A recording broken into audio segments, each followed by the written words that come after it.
દેશના ટોચના બે શહેરો મુંબઈ અમદાવાદ વચ્ચે બુલેટ ટ્રેન દોડાવવાના મહત્વાકાંક્ષી પ્રોજેક્ટને જૂન માસમાં કેન્દ્ર સરકાર દ્વારા લીલી ઝંડી આપવામાં આવી। આ માટે હાઈ સ્પીડ રેલ કોરિડોરને મંજૂરી મળી ચૂકી છે। ત્યારે બુલેટ ટ્રેનના આ પ્રોજેક્ટને સાકાર કરવાની દિશામાં મુખ્યપ્રધાન મોદીએ પ્રથમ ડગ માંડ્યા છે।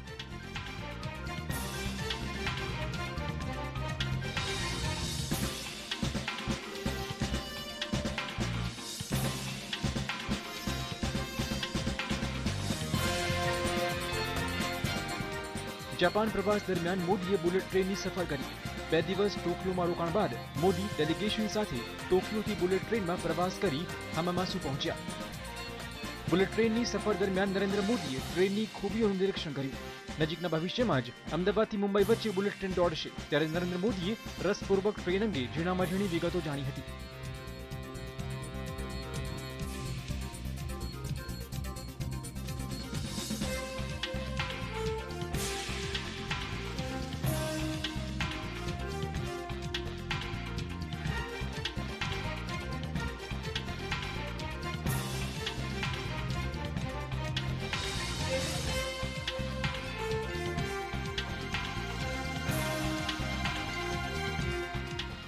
ગુજરાતના મુખ્યમંત્રી નરેન્દ્રભાઈ મોદી સાથે ભારતીય ડેલિગેશન હવે ટોક્યોથી હમામાસુ જઈ રહ્યું છે।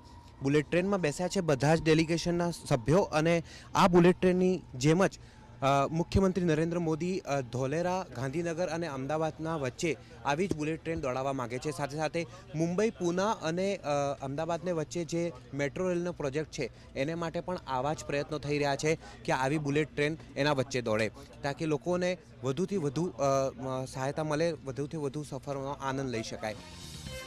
ઉલ્લેખનીય છે કે અમદાવાદ મુંબઈ વચ્ચે સાકાર થનાર બુલેટ ટ્રેનના પ્રોજેક્ટનું કામ જાપાનીઝ કંપની સંભાળશે। તેવા સંજોગોમાં બુલેટ ટ્રેનની ખૂબીઓ જાણવા માટે નરેન્દ્ર મોદીએ ખાસ હામામાસુ સુધી પ્રવાસ ખેડ્યો।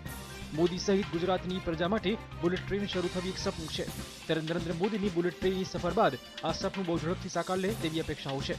વિવેક કુમાર ભટ્ટ, TV9 ટોક્યો।